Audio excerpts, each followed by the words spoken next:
Praise the lord. గుర్తింపు కొరకు ప్రాకులాడుతున్న రోజులివి.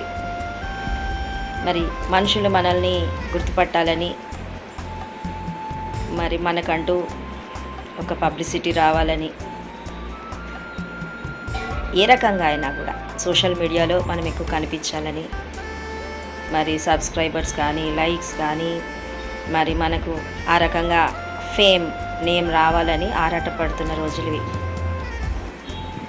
కానీ ఒక మాట, దేవుని బిడ్డగా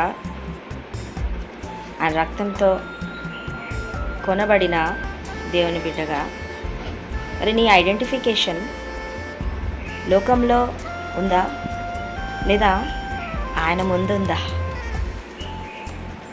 ఈజ్ జీసస్ ఐడెంటిఫైయింగ్ యూ?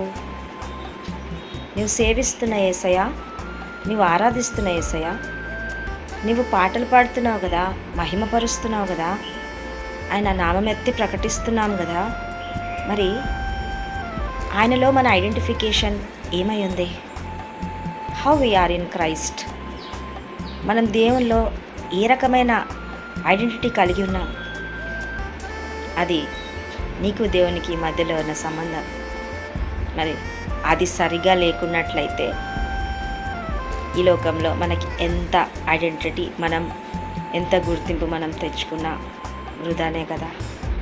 మరి ఆయనలో మనల్ని మనం కనుగొన్నప్పుడు, ఆయన చిత్తాన్ని మనం కనుగొన్నప్పుడు ఆయన తప్పకుండా మనల్ని వెల్లడిపరుచుకుంటాడు ఈ లోకంలో కూడా.